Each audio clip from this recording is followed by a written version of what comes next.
Good afternoon, everyone. The beginning of the end of the pandemic started with the leadership of President Trump. In recent days, Pfizer and Moderna reported the highly successful results of their vaccine development, each achieving a COVID vaccine that is over 90% effective. We know Moderna is 94.5% effective, Pfizer 95%. That is extraordinary. In July, the Trump administration, as part of Operation Warp Speed, agreed to provide Pfizer with $1.95 billion to manufacture and distribute their COVID vaccine, allowing this vaccine to be provided free for the American people. While Democrats were pursuing a highly divisive and entirely baseless impeachment endeavor as far back as January 13th, this president, the Trump administration, and the National Institute of Health was partnering with Moderna and working on this vaccine for the American people. But that's not all. This administration has remained engaged on the development and distribution of a safe and effective vaccine throughout the year. Began in January and continued thereafter. On May 15th, Operation Warp Speed was launched. On September 16th, we released 2 documents outlining a strategy to deliver a safe and effective vaccine. These documents were the strategic distribution overview and the interim playbook for state, tribal, territorial, and local health programs and partners.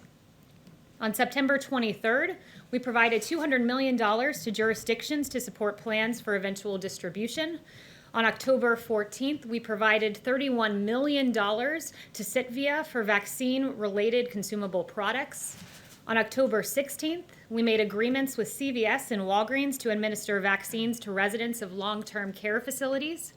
On October 21st, under the PrEP Act, we issued guidance authorizing qualified pharmacy technicians to administer the vaccine. On October 30th, we announced that McEnany Corporation will produce, store, and distribute vaccine ancillary supply kits on behalf of the Strategic National Stockpile to help healthcare workers who will administer the vaccines.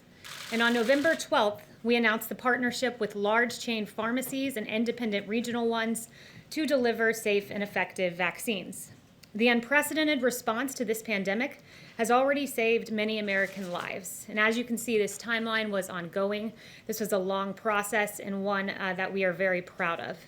Now, with multiple safe and effective vaccines just around the corner, we urge all Americans to wash your hands, socially distance, wear a mask when you cannot do so. And with that, I'll take questions. Kevin. Kayleigh, thanks. I'm going to ask you a question that I'm asked fairly often away from the White House, and that is with respect to what Rudy Giuliani and the legal team on the campaign side had to say yesterday. People asked, let's suggest that, yes, there is evidence of fraud, irregularities, even malicious intent with respect to vote totals. The question is, what then would be the pathway or strategy to overturn what the campaign believes is a flawed election? Are we talking about a judicial pathway? Are we talking about a legislative pathway? And a follow-up, how soon might Americans be able to get their hands on a COVID vaccine? Yes, so to your first point, I would say this. There's been multiple pieces of litigation filed across the country by various individuals, the campaign and others. I will leave it to the campaign to make those determinations as to how to proceed. But the president's been very clear. He wants every legal vote to be counted and to make sure no illegal votes are counted. But with regard to a vaccine, we believe that there will be 40 million doses available by the end of the year. Again, this is extraordinary. This is the fastest vaccine in history by fivefold. It's really extraordinary progress. You've heard Dr. Fauci, among others, say that, and it was only made possible because of this president who said at the same time I'm pursuing a vaccine, I'm going to do something novel. I'm going to manufacture it. So many American lives will be saved thanks to President Trump and the great work of Operation Warp Speed. Can I follow up one more? Just one thing about the COVID vaccine. Is there a concern inside the White House that a lack of working with a potential or presumptive President-elect Biden team will somehow slow down the distribution of the COVID vaccine?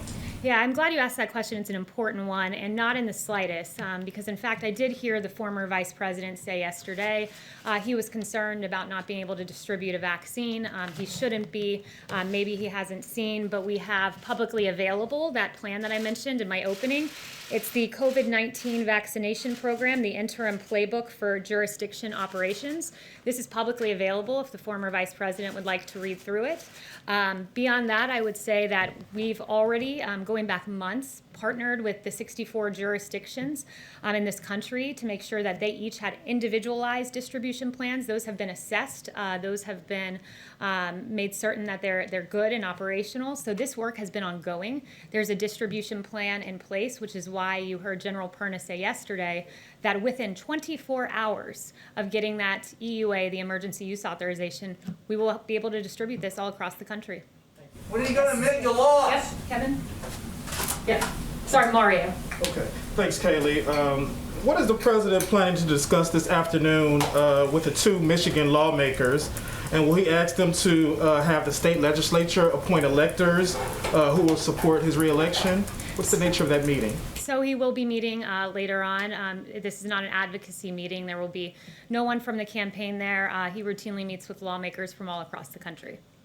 When will you admit you lost the election? Kayleigh, at what point does the president concede the race and allow for a proper transition to the Biden team? So right now there's ongoing litigation. There are, what we know, 74 million Americans that voted for this president. That's more votes than any president has gotten in history.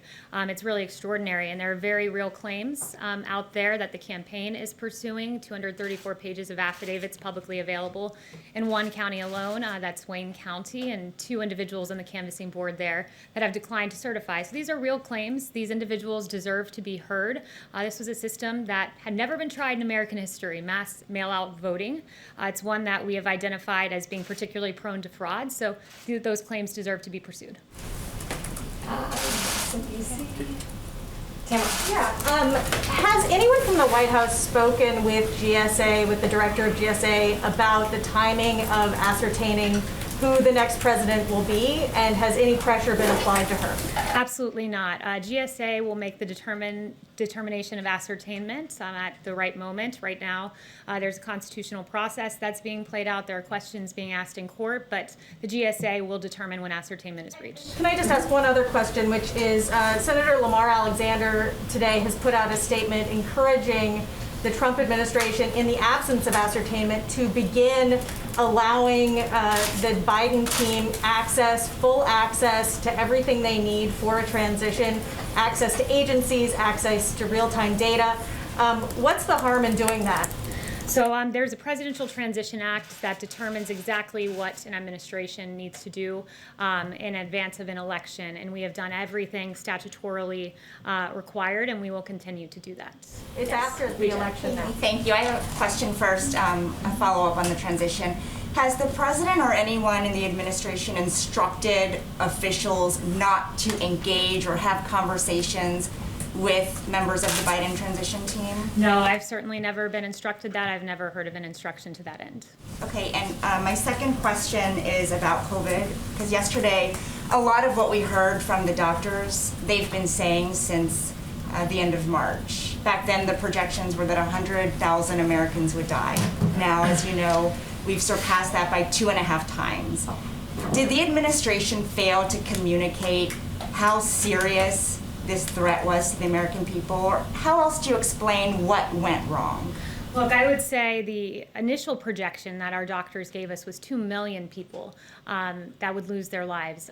And it's a tragedy anytime one life is lost, but we are far below the 2 million that this could have been. We took very aggressive measures at the beginning of this with the China travel ban, creating the greatest testing system in the entire world. Therapeutics, the fact that we have 6 working therapeutics right now, the fact that we continue to identify more and more, the fact that I believe we have a chart on this, a fatality chart. It's deaths by 100 for age and month. And as you can see, deaths have come down for every age group. And for those over 70, that line, that red line, is a testament to what this president has done. Therapeutics monoclonal antibodies, that is a recent one, that reduces hospitalization in high-risk seniors with moderate to mild COVID by 70%. That's American ingenuity rising to the occasion, and President Trump oversaw all of this. But of course, we are seeing cases rise, and it's very important. Wash your hands, socially distance. We're taking this seriously. Do you think the mixed messaging contributed to that? Because just this week, for example, yesterday, Vice President Pence wanted to make clear that they supported state and local decision making. Just 2 days ago, you called some of those state guidelines Orwellian. So how do you expect people to know what to do with all this mixed messaging? Well, two things can happen at once, and it's this: taking COVID seriously, engaging in aggressive mitigation, but also recognizing that the American people have certain freedoms. And it is, by definition, Orwellian for a state like Oregon to say, if you have more than 6 people in your family congregate in your home, we can jail you for 30 days. That's not the American way. The American people know the CDC recommendations, know the guidelines. We've been talking about this for 10 months, but the American people still have certain freedoms, still have autonomy, and still can make important self-responsibility decisions themselves. Yes, Deborah. Thank you, Kayleigh, and nice to see you. Good to see you. Last night, Tucker Carlson said that campaign attorney Sidney Powell had failed to provide evidence for her assertion about communist money in the 2020 election. And Byron York, another journalist who's been very fair to this White House, said that it was a turning point, Rudy Giuliani and the conduct at that press conference, where Republicans were feeling that the legal maneuvers just aren't working. So did you all have a reaction to that when you saw that and read about it? Again, that would be a question for the campaign. We at the White House are aggressively working on COVID, winding down the wars in Afghanistan and Iraq, among other issues. There will be a drug pricing announcement later in the afternoon as well. Okay, since Yes. I'm the pooler, could I ask a question for Jackson Richmond of the Jewish News Syndicate, who couldn't be here because Yes. of social distancing? And his question is about Jonathan Pollard.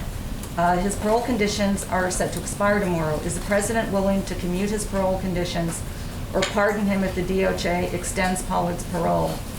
Have you been getting any calls from the Jewish and pro-Israel community to take action on this case? I haven't heard about that. I haven't looked into the particular case, but if he shoots me an email, we'll take a look at his question. Thank you. Yes.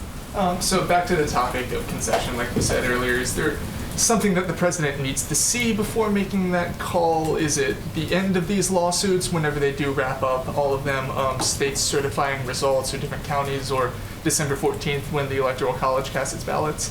Look, the president, again, is pursuing ongoing litigation, taking it day by day, and we'll wait for that litigation to play out. So just to clarify, it's the end of that litigation that we would need to see before getting a call? There's an entire constitutional process of electors casting their ballots, and I will leave that to the president. Yes. Chanel. Thank you, Kayleigh. Contrary to the court of media opinion, there is real-time data showing vast irregularities in the voting system that we have watched over the last few weeks. I asked this question of the campaign, and I ask this of you now, the White House.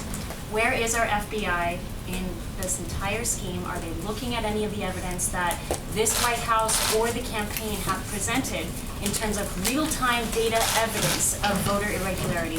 Where is the FBI? Yeah, I would refer you to the FBI on that, to the DOJ on that. There's Spoken with the FBI in the last 3 weeks. not that I'm aware of, but look, I would say that there are real questions on mass mail-out voting. We have put those questions forward, and we said this for the better part of a year. There was a bipartisan commission that talked about and identified the real potential for fraud with mass mail-in voting. Also, something that I would note is just we talked a lot about transfer of power in the election, and it's worth remembering that this president was never given an orderly transition of power. His presidency was never accepted. In fact, before his election, we know Crossfire Hurricane was launched by Peter Strzok to pursue a baseless allegations about the president's ties with Russia. That's before he was president, trying to subvert the will of the American people. We know in August, Peter Strzok wrote a text message about an insurance policy against a Trump presidency, once again trying to silence the voice of the American people. In 2016, we know in October that there was a FISA warrant taken out to spy on the Trump campaign. And then the American people spoke. and they spoke commandingly in electing President Trump despite all of the odds. And what happened after he was elected?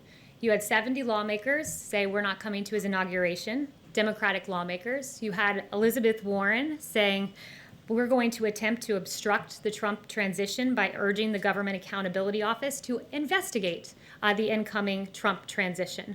In January of that year, you had President Obama have a by-the-book meeting where they talked about the Logan Act, using that act to go after Lieutenant General Michael Flynn. Just before the inauguration, you had BuzzFeed promoting and publishing this bogus Steele dossier that's been widely debunked. And then for 2 years, you had the basis Mueller investigation, which searched for collusion, found none, and exonerated President Trump. While in 2016, President Trump became the duly elected president, many sought to undermine him, discredit him, delegitimize him, and deny his victory. There were no calls for unity. There were no calls for healing.